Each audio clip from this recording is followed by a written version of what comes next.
Hello everyone welcome to my channel Subhi tutorial. तो पिला माने आमे आज सीडीपी थ्योरी रो क्लास नंबर 6 करबा को जाउछे। तो आज आमे कोन पढिबा needs and problems of adolescence.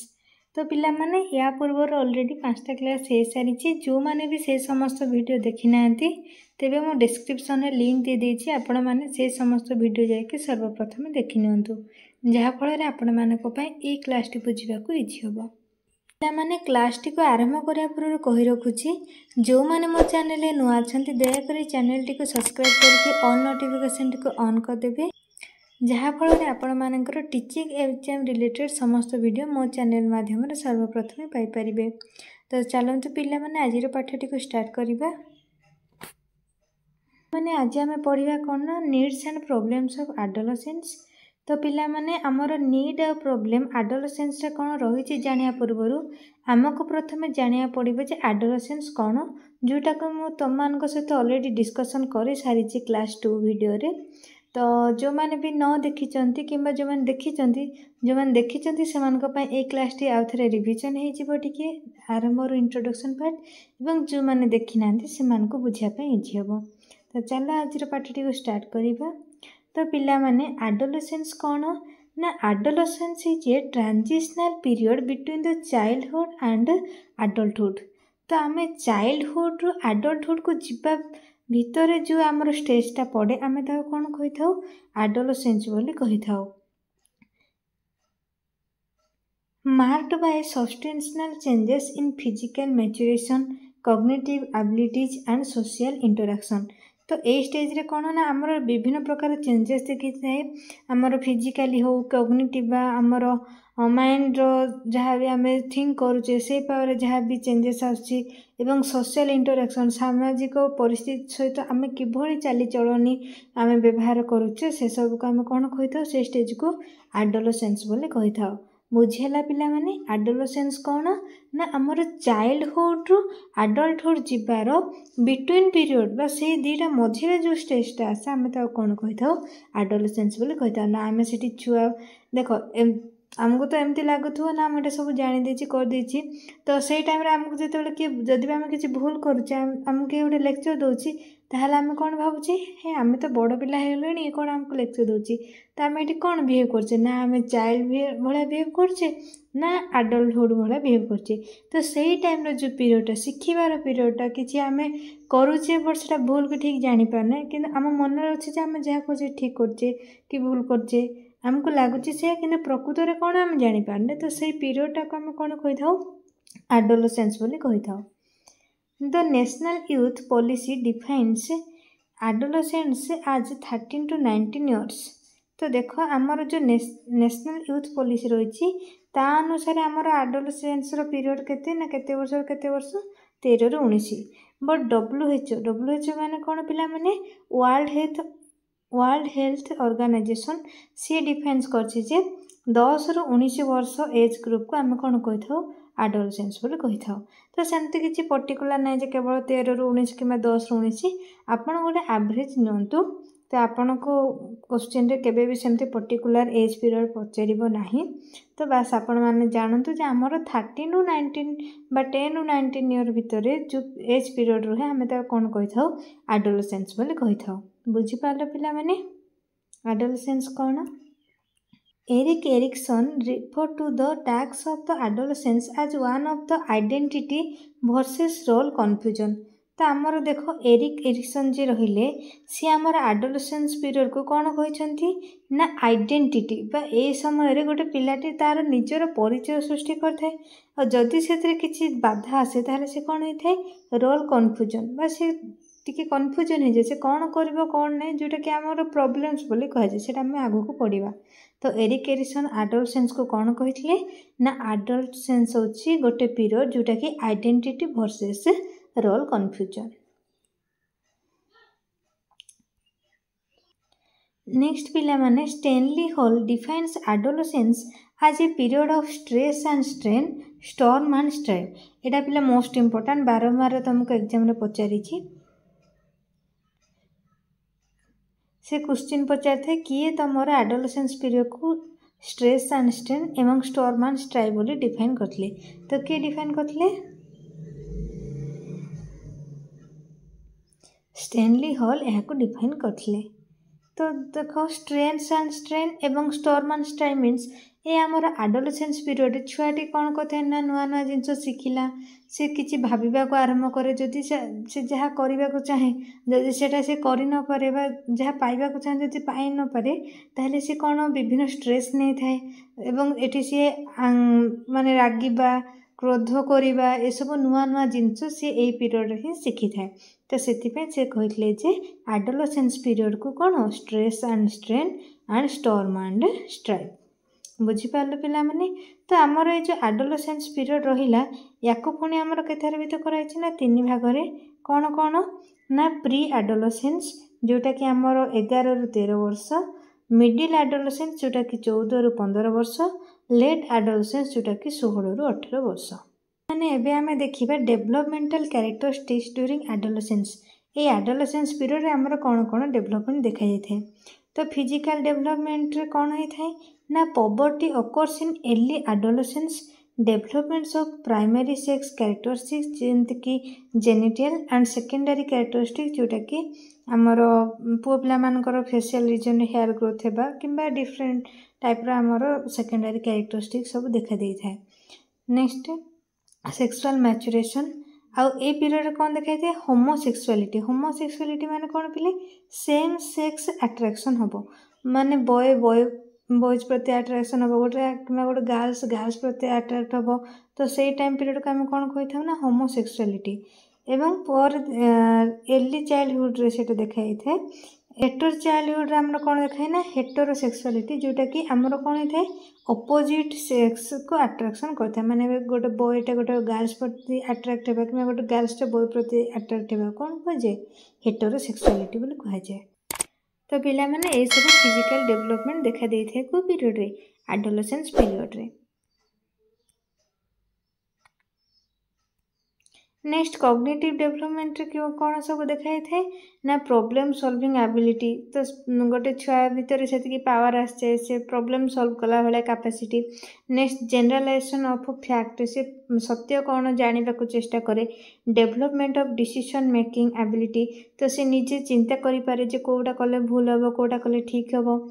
Hypothetical reasoning and logical operation तो सी सब कम को सी कौन करे जमती तुम मैथ प्रॉब्लम सॉल्व करवा हो कि कौन जिनस को से लॉजिक लगे सॉल्व कर से ट्रिकटा से माने सेतिकी माइंड रो कैपेसिटी तार कौन होता है डेवलप होता है कौ समय रे ना एडोलेसेंस पीरियड रे। एक कौन कहुए ना कॉग्निटिव डेवलपमेंट बोली कहुए। नेक्स्ट पिला माने देखो सोशल डेवलपमेंट क्षेत्र कौन होता है ना पीर ग्रुप इन्फ्लुएंस एंड रिलेशन। तो पीर ग्रुप इन्फ्लुएंस माने तार जी सांगसाथी द्वारा से कौन होता है माने अनुप्राणित होता है। हीरोशिप माने कौन से निज को हीरो बा महान बोली मन भावे ए पीरियड रे से भावे मु जहाँ कहूँ से ठीक। सोशल एक्सेप्टेबिलिटी एंड इंडिपेंडेंसी से छुआटी चाहे सब मु समाज रे कौन मत समस्ते एक्सेप्ट करंतु एवं मु इंडिपेंडेंट होकर रही एवं मो जहाँ कार्य मु जहाँ कर्तव्य करुच्ची ताको समस्ते पसंद करंतु।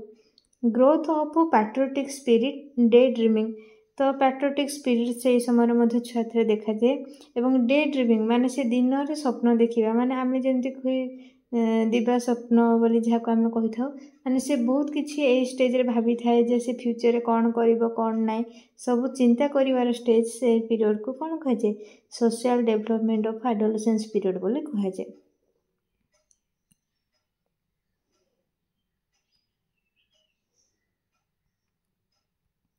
नेक्स्ट देखा पिले एबे इमोशनल डेवलपमेंट केमती देखा थे ना storm and stress, emotional instability, conflict and complexibility of emotion, anxieties and worries, attraction towards opposite sex. तो ए समय सी स्ट्रेस नेबा आरंभ करे। स्ट्रेस माने विभिन्न तथ्य ता किसी खराब लगुच तो सेटा से मने मने बहुत कथा भाविया को लगे एवं कौन हुए ना इमोशनली इनस्टेबिलिटी जमती कि complicit and complexity of emotion ताको माने किसी कथारे बहुत माने मन दुख होची सेटा से कहा आगे एक्सप्रेस करि पारे ना। एबे हमर चाइल्डहुड समय कौन होतला गोटे छुआ को किसी माने जिनसे कष्ट होतला से कांदी पकाउतला तार हाथ गोड़ मुवमेंट करिकी हाँ ना नहीं किंतु ए स्टेज रे सी आउ कहा को एक्सप्रेस करि पारना सी निजर इमोशन को निज पाखरे रखि थाए। तापर एंजाइटी एंड वरीज तो विषय विभिन्न प्रकार चिंता करि थाए एवं अट्रैक्शन टुवर्ड्स अपोजिट सेक्स तो जे मनकर गोटे बॉयसटा गोटे फीमेल प्रति गोटे फीमेल गोटे बॉय प्रति ए समय अट्रैक्शन नेचरटा देखा दे थाए। तो या कौन कहुए ना इमोशनल डेवलपमेंट बोली कहुए। नेक्स्ट देखिबा कौन आमर ना मोरल डेवलपमेंट। मोरल डेवलपमेंट माने कौन पिले देख good boy and good girl during pre adolescence. तो से ये मोरल डेवलपमेंट माने गोटे बॉय हो कि गोटे गर्ल हो सी निज मन चिंता करते मु केमती जने भल जदि बॉय तो मुझे गोटे भल पुओटे हेबी जने गर्ल्स हेले सी सब भाई था मुझे गोटे समस्त गोटे भल झीटे हेबी। Follows laws and social order जहाँ भी लॉ आ सब नीति नियम आम समाज तो समस्त किसी ना किसी नीति नियम रही मनीष मात्रे कि ताकू सी फॉलो करि थाए। Perceive rules to be flexible एवं से ताको फ्लेक्सिबल माने से जमती ताको ग्रहण करि पारथो से सही बड़े किछि नियम चाहिँ थाए। Begin to establish their own identity एवं एही समय से चेष्टा करथे जे निजर केमती गोटे स्वतंत्र आइडेंटिटी क्रिएट करिवो their own belief system and their own.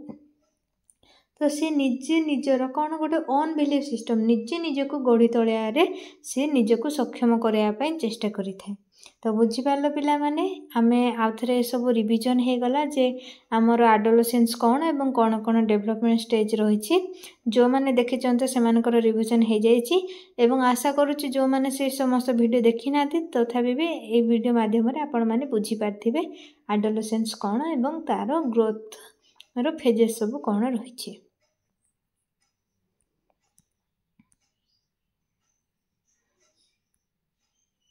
एबे पढ़िबा आमर मेन टॉपिक जोटा कि रही कौन ना नीड्स ऑफ एडोलेसेंस। ये एडोलेसेंस पीरियड रे आम कौन कौन दरकार होता है। फास्ट कौन नीड फॉर सिक्योरिटी। ये एडोलेसेंस पीरियड रे गोटे छुआ को कौन दरकार होता है सिक्योरिटी। कौन से सिक्योरिटी माने ताको प्राइवेसी दरकार जमती कि देख जो adolescent need emotional social economic and physical security.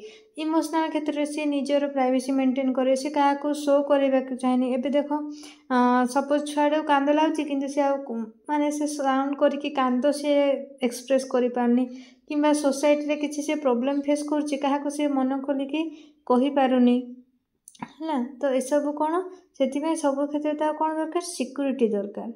तो से सब कथा मन भितर लुचे कि रखी थाए। Next need for love. ए समय से कौन करता कौन नीड होता है ना भल पाइबा। देख फास्ट थिंग तो नीड माने कौन पिला माने तमें जहाँ चाहूच एबे देख मन कर गोटे मनीष को ताको शोष लगुच तो तार नीड कौन पानी। एबे जन को कौन भोक लगुच तो तार नीड किए खाद्य। तो यही सब को आम कौन कही जी जार फुलफिल रिक्वायरमेंट करे आमे ताको नीड बोली कही था। तो सेमती ये एडोलेसेंस पीरियड डिफरेंट टाइप रो नीड देखा जाए जोटा कि आम डे टू डे लाइफ रे आमे ताको फिल करि पारुछे। आपण माने चाहिए एक्स्ट्रा किसी ऐड भी करि पारिबे। तो देखो need for love a period रे तमे माने भी जेहेतु देख ए पीरियडटा पास करके आसीच ए खाली लव मीन्स न कि अपोजिट सेक्स को अट्रैक्ट बट देख ए समय आमको फैमिली रो केयर दरकार सोशल तरफ आमको लव अफेक्शन दरकार विभिन्न क्षेत्र से समस्त गोटे कौन एक्सपेक्ट करते ना लव तांको एक्सपेक्ट होता है। जमती देख बेसिक फिजियोलॉजिकल अफेक्शन और love is one of the most needs of the adolescence. तो बेसिक लव तांको कौन होता है दरकार होता है। Adolescent have a strong desire to love and to be loved. सी कौन चाहे ना सी समस्त को भल पाइबो एवं ताकू मध्य समस्ते भल पातु तार काम को प्रशंसा करंतु। एडोलेसेंस पीरियड समस्त छात्र छात्री माने यह को एक्सपेक्ट करथांती।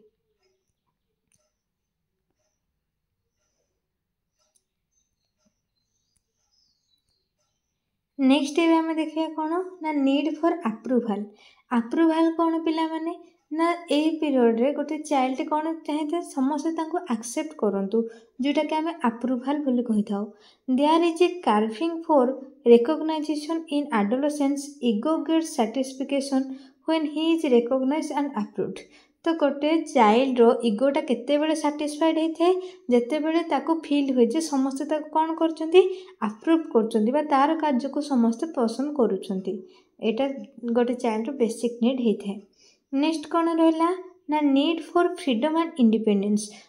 ये समय रे एडोलेसेंस पीरियड समय रे प्रत्येक चाइल्ड कौन नीड करती फ्रीडम स्वाधीन भाव से किसी कहतु किसी काम करंतु एवं इंडिपेंडेंट से पूरा स्वतंत्र भाव एकाकी समस्त काम करंतु यह से माने चाहती। Adolescence is a time when the individual is striving to wean himself away from the control of parents and elders.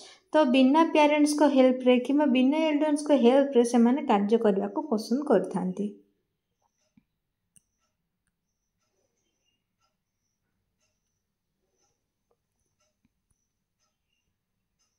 Next एबे पढ़िया कौन ना need for self expression and achievement.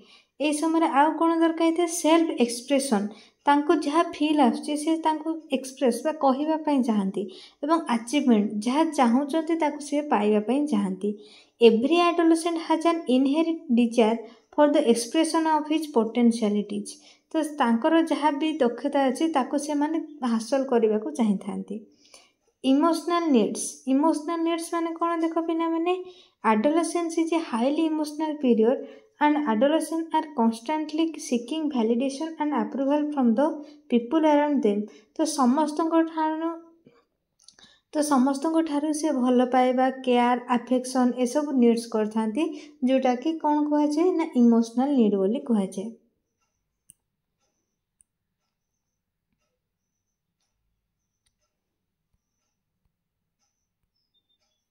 Next आ कौन दरकार होता है पिला माने फिजिकल नीड कौन ना adolescence is a period where adolescents are constantly going through several changes in their bodies। तो देखो डिफरेंट चेंजेस आमर चाइल्डहुड रु जे एडल्टहुड पर्यंत आमर फिजिकल स्ट्रक्चर रे विभिन्न प्रकार चेंजेस आसी थाए। These changes may have them feeling confused and it give rise to various physical needs. तो आमर जहाँ सब चेंजेस हुए एवं जमती देख तुम प्राइमरी सेक्स कैरेक्टरिस्टिक्स किंबा सेकेंडरी सेक्स कैरेक्टरिस्टिक जितेबाला चेंजेस देखा दिए गोटे छुआटे कौन ना से जेहेतु आम गोटे ट्रेडिशनल एनवायरनमेंट बुड़े से क्या एक्सप्रेस करके कही पार न थाए। तो जहाँफल से बेसिक नीड करे तो से क्या सहित सेयार करके माने ता विषय बेसिक जिनस जापर कहीं किसी जो चेंजेस आरइव हो मे भी भय आसीपे ना किसी डाउट आसीपे कहीं हो कौन हो। तो से समय कौन होता है तो कौन दरकार ना फिजिकल नीड्स बा क्या सहित सेयार करने फ्रेंड्स हो कि गोटे सेमती एनवायरनमेंट ताकू दरकार जोटा कि आम कही था फिजिकल नीड।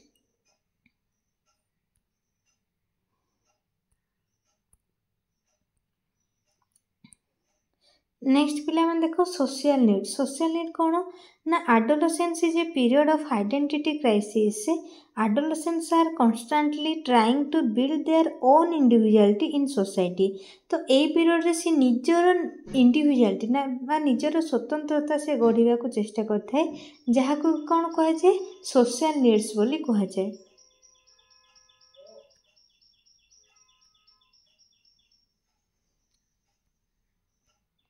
नेक्स्ट देखो इंडिपेंडेंट। तो छुआ एडोलेसेंट पीरियड कौन चाहे ना एकाकी से सब काम करू से भूल हो बा ठीक हो से निजे सब जिनस को से करने को ट्राए करे। Adolescent are constantly filled with a need for independence. एथिरे से कौन अनुभव करे से एकाकी सब करने बा से चाहे से ताको किसी फ्रीडम मिलू। They do not like to be control और सुपरवाइज बाय एल्डर। से चाहे जे ताको कहीं किसी उपदेश दो एटा करना सेटा करना से सब रिक्वायरमेंट तार दरकार पड़े नहीं।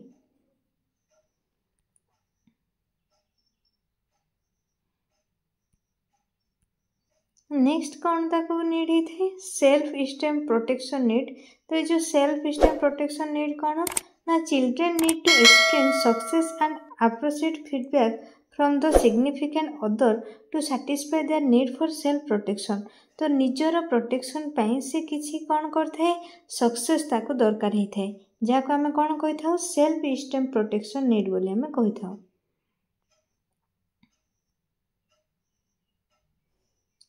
नेक्स्ट आसला कौन ना the need for meaningful participation.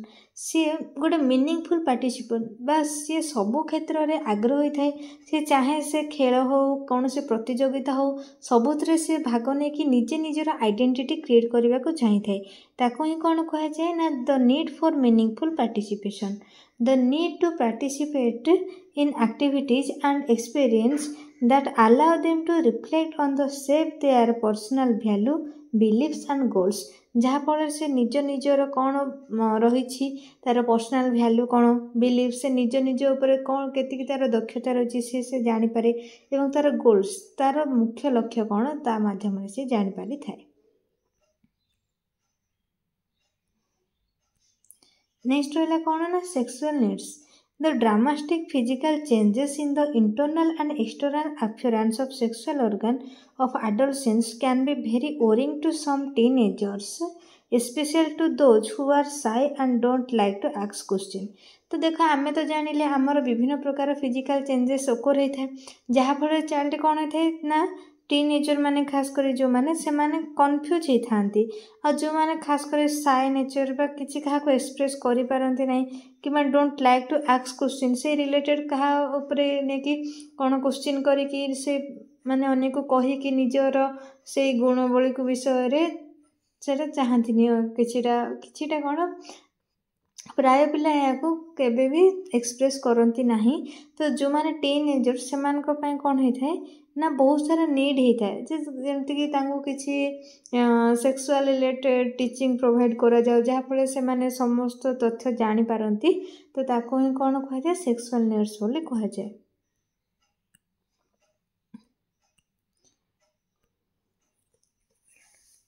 तो पिला माने ये सब थिला हमर बेसिक नीड्स एडोलेसेंस पीरियड रे। तो आपण माने चाहिए आउर एक्स्ट्रा ऐड करि परिबे जेहेतु आपण माने ये सब स्टेजेस देखि आसी छंती, तो सेमती किछि कथा नै एतिक ही पीरियड रही। तो एक्स्ट्रा चाहिए आपण माने मनरू माने ऐड करि परिबे। तो ये सब थिला हमर कोन ना बेसिक नीड्स गोटे चाइल्ड को एडोलेसेंस पीरियड रे कोन कोन नीड ही थाए एवं कोन कोन से चाहे।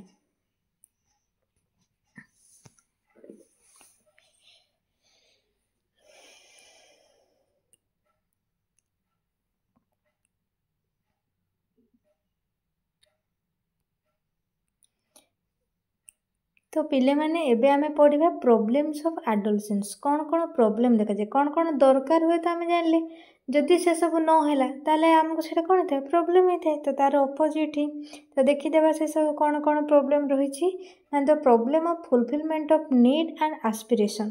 तो जहाँ सब दरकार हुए से सब न हेले बा जहाँ से चाहूची से न पाइले से क्षेत्र कौन देखाई थे प्रॉब्लम आरोज ही थे। Need of adolescence increase rapidly during adolescence. आमे जानिचे गोटे चाइल्डटा केते बेले रैपिडली इनक्रीज करथे एडोलेसेंस पीरियड रे। In case of non fulfilment of needs and aspiration they develop inferiority complex which makes their behaviour negative. देख पिला माने जदि सी जहाँ गोटे एडोलेसेंस पीरियड चाइल्ड चाहूची जदि सी माने सी न पाइला से सब जिनस ताले सी कि बळे बिहेव करे नेगेटिव। सपोज एबे देख गोटे छुआ को खाद्य दरकार होची आमे ताको खाइबा को देबानी ताले से केमती बिहेव करिवो रूड बिहेव करिवो। तो सेटा कोन हमको से बिहेव कला नेगेटिव बिहेव कला बुझे ना। तो जदि गोटे चाइल्ड को जहाँ नीड होची ताको जदि आमे ताको सेटा तार रिक्वायरमेंट को आमे फुलफिल करने ताले से केमती बिहेव करिवो ना नेगेटिव बिहेव करिवो।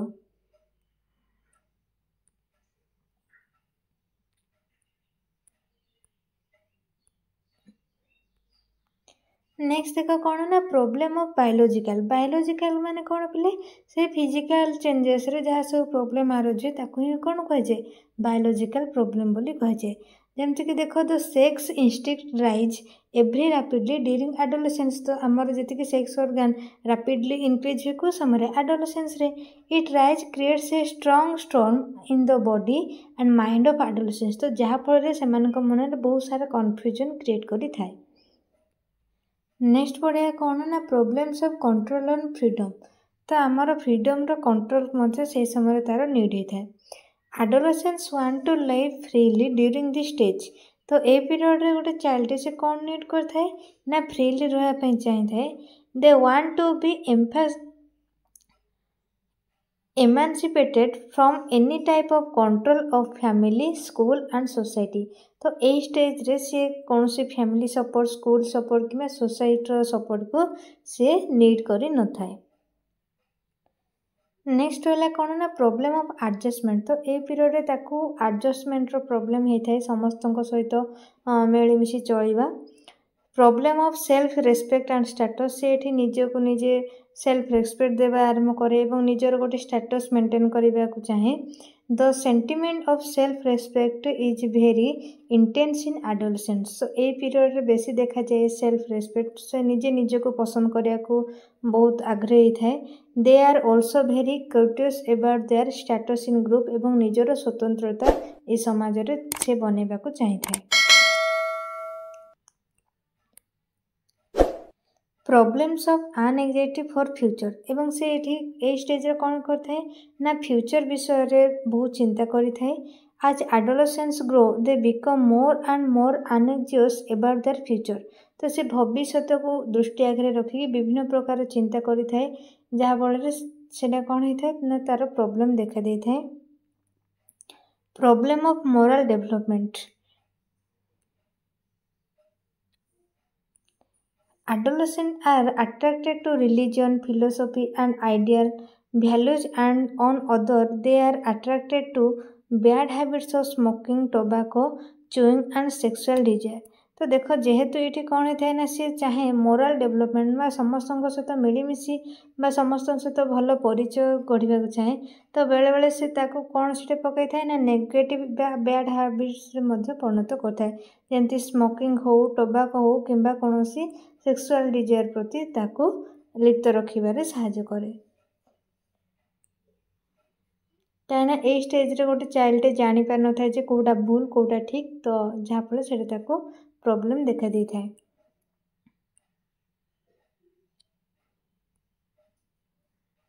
नेक्स्ट रहा perplexity with regard to somatic variation. Every adolescent has more or less difficult task of adjusting to somatic variation which may occur in connection with poverty। तो poverty समय जहाँ सब changes देखा जाए ताको किसी जन कौन करें ना एक्सेप्ट करें जोटा कि आमर कौन देखा जाए ना सोमैटिक वेरिएशन देखा जाए। नेक्स्ट रहा कौन ना चाइल्डहुड टू एडल्टहुड कॉन्फ्लिक्ट। तो देख पिला माने in our society the adolescent is consider as neither as a child nor as an adult. तो ए समय गोटे छुआटी ना चाइल्ड होता है ना एडल्ट होता है।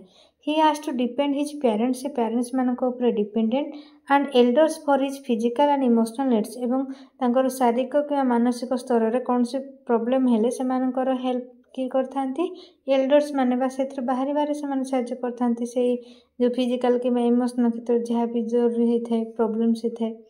But at the same time he wants to hold independent view. But सी चाहे कि निजे निजर प्रॉब्लम को सॉल्व करो and opinions like an adult आ गोटे एडल्ट भाया ही ओपिनियन दो। से सी गोटे चाइल्डहुड आउ एडल्टहुड भितर कौन करे संघर्ष करे निजे निज सहित ना सी क्या कथा शुणा को प्रस्तुत थाए ना निजर निजे जहाँ कहे ताको शुणा को प्रस्तुत थाए। से या कौन कह जाए ना चाइल्डहुड टू एडल्टहुड कॉन्फ्लिक्ट बोली कह जाए।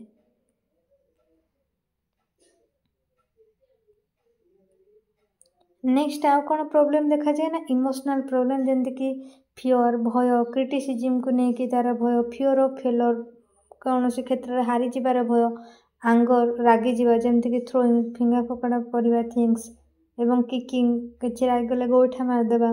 तो ये सब कौन ना इमोशनल प्रॉब्लम देखा जाए। आग्रेशन एंड एंटी सोशल बिहेवियर। तो ये से विभिन्न प्रकार संघर्ष कर तो ये समय कौन थे तार माइंड रे केवल संघर्ष देखा जाए जहाँ फल से कौन आग्रेसिव बिहेव करे सेल्फ डिस्ट्रक्टिव निजे निजर क्षति करा चाहे मनकर ए सपोज किसी जन पिला अच्छे सपोज परीक्षा फेल हो गले से कौन कर हाथ काटिदी କୌଣସି ପ୍ରକାର ବି ନିଜ ଉପରେ ସିଏ ଡିଷ୍ଟ୍ରକ୍ଟିଭ ବା ନିଜର କ୍ଷତି ପହଞ୍ଚାଇଲା ଭଳି କାର୍ଯ୍ୟ କରିଥାନ୍ତି। Next decrease self esteem. ତ ନିଜର ଯେଉଁ ସେଲ୍ଫ କନଫିଡେନ୍ସ ସେମାନେ ସେରେ କ'ଣ ହେଇଥାଏ ହରେଇ ଦେଇଥାନ୍ତି ଏଇ ପିରିୟଡ଼ରେ, ଯେଉଁଟାକି ତାଙ୍କ ସେଲ୍ଫ କନଫିଡେନ୍ସ ହରେଇ ଦେଇଥାନ୍ତି ଏଇ ପିରିୟଡ଼ରେ। ତ ଏଇଟା ହେଉଛି ଗୋଟେ ବଡ଼ ପ୍ରୋବ୍ଲେମ୍। ତ ପିଲାମାନେ ଏଇ ଚାପ୍ଟରରେ ତ ପିଲାମାନେ ଏଇ କ୍ଲାସ୍ରେ ଆମେ ଜାଣିଲେ ଯେ ଆଡୋଲେସେନ୍ସ କ'ଣ ସବୁ ରହିଛି ଆମର ବିଭିନ୍ନ ପ୍ରକାର ଚେଞ୍ଜେସ୍, ଏବଂ ଗୋଟେ ଆଡୋଲେସେନ୍ସ ଚାଇଲ୍ଡକୁ କ'ଣ ନିଡ୍ସ ଦରକାର ଏବଂ କ'ଣ ପ୍ରୋବ୍ଲେମ୍ ଆରାଇଜ୍ ହୋଇଥାଏ ଆଡୋଲେସେନ୍ସ ପିରିୟଡ଼ରେ। ତ ଆଶା କରୁଛି ଏଇ ଭିଡ଼ିଓଟି ଆପଣମାନଙ୍କ ପାଇଁ ବହୁତ ହେଲ୍ପଫୁଲ୍ ରହିବ। ଆପଣମାନେ OTT ପେପର୍ 1 ଦିଅନ୍ତୁ କିମ୍ବା ପେପର୍ 2 କିମ୍ବା କୌଣସି ଟିଚିଂ ଏକ୍ଜାମ୍ରେ ଏହା ତୁମର ବହୁତ ହେଲ୍ପଫୁଲ୍ କରିବ। ତ ପୁଣି ଥରେ କହି ରଖୁଛି ପିଲାମାନେ, ଯେଉଁମାନେ ମୋ ଚ୍ୟାନେଲରେ ନୂଆ ଅଛନ୍ତି ଦୟାକରି ଚ୍ୟାନେଲଟିକୁ ସବସ୍କ୍ରାଇବ୍ କରିକି ଅଲ୍ ନୋଟିଫିକେସନ୍ଟିକୁ ଅନ୍ କରିଦେବେ, ଯାହାଫଳରେ ଏଭଳି ସମସ୍ତ ଟିଚିଂ ରିଲେଟେଡ୍ ଭିଡ଼ିଓ ଆପଣମାନେ ସର୍ବପ୍ରଥମେ ପାଇପାରିବେ। ଧନ୍ୟବାଦ।